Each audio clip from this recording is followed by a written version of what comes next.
Lauren Cawston Gregg and I work here at Cambridge Regional College as a chef lecturer. So today we are going to be doing ratatouille. There's lots of different types of vegetables that you can do, but traditionally, of course, they're done Mediterranean. So, of course, I've got some different coloured peppers. So I've got yellow and I've got some red peppers. I've got an aubergine, courgette, a couple of tomatoes and a red onion and some garlic. So when it comes down to preparing your vegetables, you just got to be mindful of your textures, the sizes, and of course the consistency purposes. But also, the main one you need to take more love and care of course, is your aubergine. When it comes down to preparing your aubergine, we're just going to do like a slight brine to it, or as I like to call it, like a little cure. So we're just going to salt it just for 5-10 minutes, just on the side once we've prepared it, just to try and break down some of the flavours, but also just to get rid of some of the bitterness, because aubergine can be quite bitter. And then of course when we go to add it into our ratatouille itself, it will break down and add that nicer flavour rather than a bitter sharp taste. So to start off with, we're just going to ever so slightly take the top off of our aubergine. We're going to cut it into half, and we're going to need to try and make sure that all our vegetables are very similar sizes. So we're just going to do little centimetres long ways, and then little cubes again, little centimetres there. For this, you're only really going to need about half of aubergine because of course of how big it is. We're just going to place it into a sieve with a bowl underneath it. The reason why I'm doing this is because any additional moisture that is released will then drop into the bowl rather than splurting out anywhere. So then just a little sprinkle of salt and just give it a little mix like so. Now going to be going here. I'm just going to put that to a side and let that work its magic, and then we're going to start preparing our peppers. So me personally, there is lots of different ways. Some chefs will go directly down the middle, pull out the inner, or there's other ways that chefs do it as well. Well, I'll do the bottom and of course take out the inner by pulling it out like so. So there is lots of different types and ways of course that you can actually remove your pepper insides and your seeds, but it depending on yourself, depending what easier way is for you. Also, you want to try and keep as much as you can for pepper wise, because of course it's quite hard to utilise peppers for other things. Some people will now use the seeds and plant them in your garden, so of course you can start growing your own peppers actually at home. So that is one way that you can of course prep your pepper, or like I was saying before, you can go that way, and of course you can also go this way. Same concept again, in you go in the middle, pull out your seeds, tap out the rest of the seeds, and of course you can then also push out your top bit there as well. So it's just doing a method that makes your life easier, but also everyone has their own way of preference of how to prep a pepper. Once all your pepper is de-seeded, we are now going to start cutting our peppers. So we did about 1 centimetre for each, so again we're going to do exactly the same for this one. You want them all to be in this consistency and the same size, because then they will break down and cook at the same time also.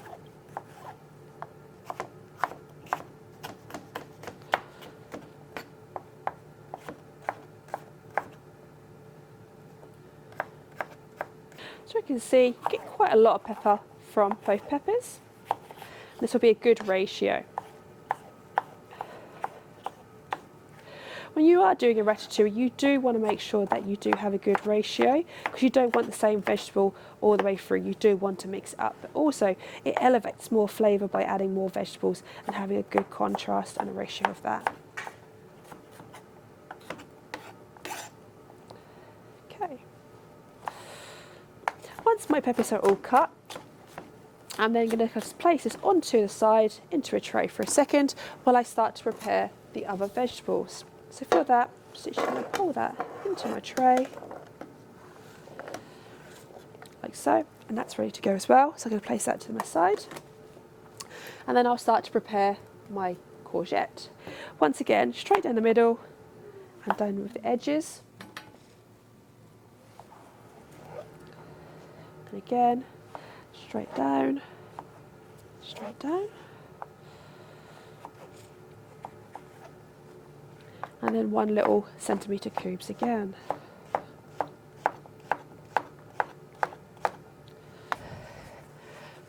And then again to the side, like so.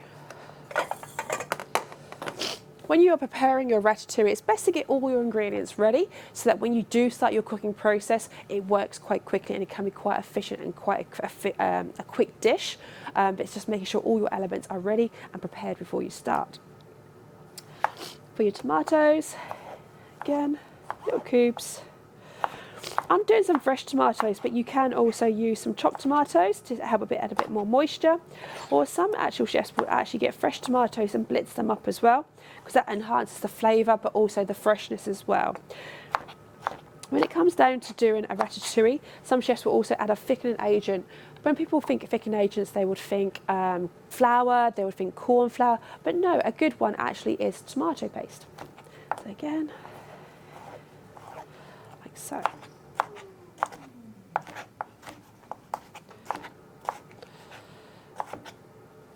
If you notice that your tomatoes are very, very juicy, which is fantastic, some people might not necessarily need to add any tomatoes, extra additional one, but also some chefs will actually start to now add additional wines as well. So sometimes they'll actually deglaze their pan with a little bit of red wine to enhance a bit more richness into the dish as well. Top and tail. So with your onion, you still again want it a similar size to what the rest of your ingredients is. So for myself, I've literally just topped the end off and gone directly in the middle. For this, it keeps the end on, which is just there. And of course, that will hold your onion in place. So when I go to do diced onion, it's going to hold my onion so you get nice pieces rather than it falling apart. So now I'm just going to go slice. When you go to slice, as you can see here, I've stopped here. You don't necessarily need to go all the way to the top, okay? So you go here and here and here. So by being that centimetre, you're taking it to the core where it's still going to hold itself, but you're not going too close where it's going to start falling apart. So when you do go to cut it, you then get nice diced pieces and nice and chunky pieces that match again the same size of the rest of the ingredients that you're currently using. Like so. And then same again with the other half. Like so.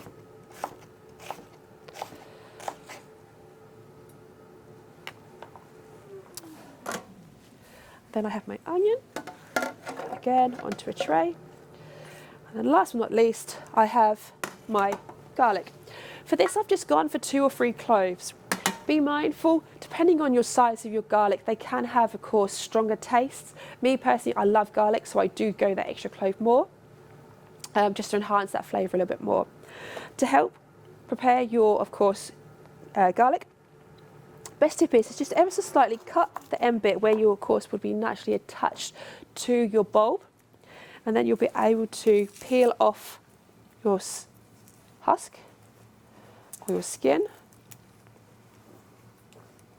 If, for example, you have a bulb of garlic that isn't necessarily playing nice or very happy with you, there is, of course, a little tip that you can try and do as well, which is where you get your bulb of your garlic, you'd actually cut the end of your bulb off like that, and you'd actually just stick it into a microwave for 10 to 15 seconds, and you'll be able to pop out your actual cloves of garlic, so it makes your life a little bit easier if you're doing this in a mass concept.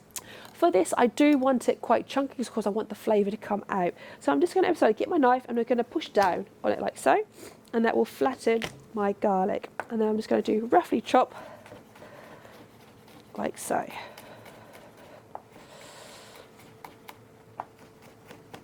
If you're wanting it to make your life a little bit easier, of course you can use a grater and just peel it and grate it to make your life a bit easier. But I quite enjoy doing the old technical way of using a knife, and I'm just going to chop it up like so. Some chefs might even make a puree with their garlic. Me personally, again, I just prefer to use chunky bits of garlic just to enhance that flavour. Spending some time in the Mediterranean, this is the traditional way they used to do it. Okay, so now it's getting a suitable size saucepan to start cooking the processes off. So now the next step will be, of course, starting to cook our vegetables off. you want to get a suitable saucepan, but be mindful, of course, you want to do it slow and steady, so you want to make sure that the bottom is quite a heavy duty bottom, so of course it doesn't burn and catch so much, but also you want it at a low heat, not a direct massive heat. Some chefs would use a cast iron for this to get a good caramelisation of their vegetables before placing into a saucepan like so.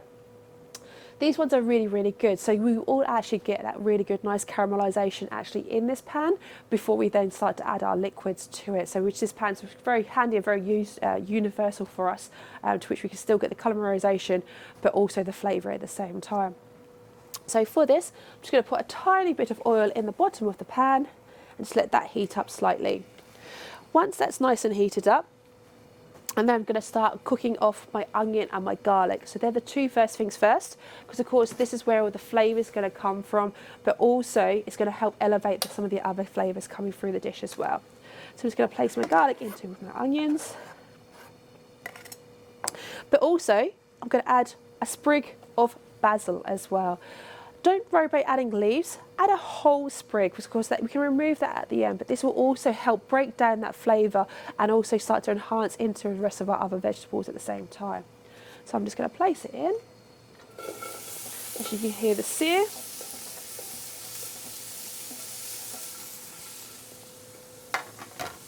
And then you just want to give it a little stir.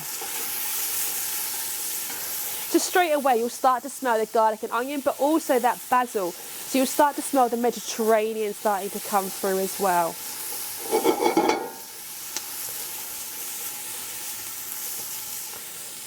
If, for example, you notice that you need a little bit more moisture or you need a little bit more oil, of course you can add a little bit more if needs be, because of course you don't want it to burn. If, for example, you're noticing a lot of your ingredients are starting to stick to the bottom of your pan, you can, of course, like I was saying to you earlier on, is that you would actually deglaze your pan, and you could do that with a little bit of red wine. A lot of chefs nowadays are doing this to, again, bring up all that flavour, but I know both travelling and doing other bits and pieces around the world, a lot of chefs will actually add a little bit of balsamic vinegar as well, just to add a little bit of a sweetness, a little bit of bitterness, which of course is a gastric as well in some of our chef terminologies that we would use. I'm then going to add my peppers.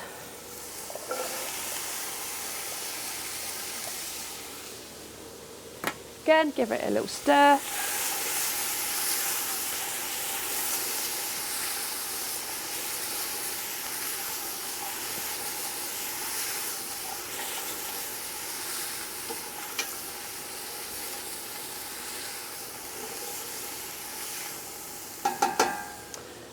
Then I'm going to add my courgette.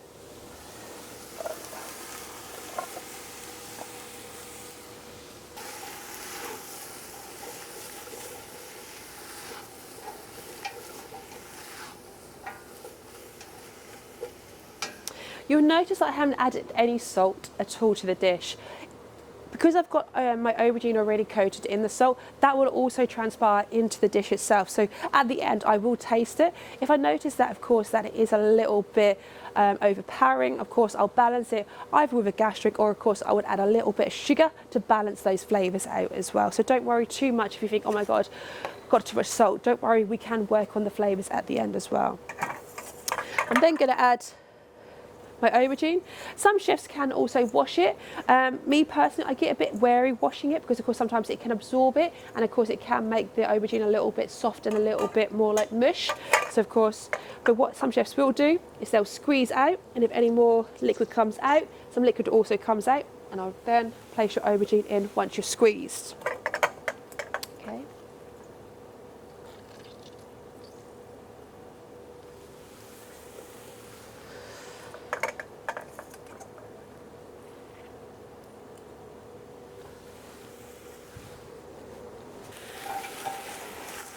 Again, give it a nice stir, make sure everything's well incorporated, but also the smells of all the different sort of ingredients and flavours are now starting to immerse between them all and coat each other nicely. I'm then going to add my tomatoes, my fresh tomatoes.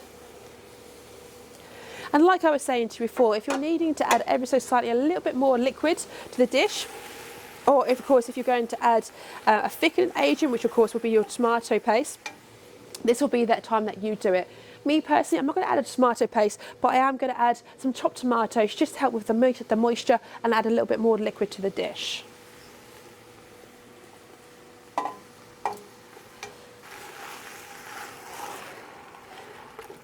I'm now going to allow this to simmer for about 10 to 15 minutes until all the vegetables have still got a bite to it, so which we call al dente, but has broken down so all that flavours come together.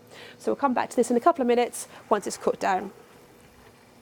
So as our ratatouille is now coming towards being completed, we're just going to finish off with some nice roughly chopped basil, but also when you are chopping your basil, don't do it really fine like cheffenade style. The reason for that is of course the basil is a very delicate herb, and of course it will bruise and it will go black quite quickly. You want to keep it nice and vibrant and nice and green. We're also going to add a little bit of salt and a little bit of pepper to our dish just to enhance those flavours, and like I was saying before, just to make sure of course it's not too salty or getting that balance, we could of course add a gastric or a little tablespoon or 2 tablespoons of sugar to get that balance right. So make sure you try your ratatouille just to make sure you get those flavour comparisons well. So I'm just going to put a little bit of basil in. I've already tried it, a little bit of salt and a good pinch of cracked black pepper, and we're just going to give it a stir. And that is our ratatouille dish, nice and completed, cooked down, but still got al dente and a bite to it.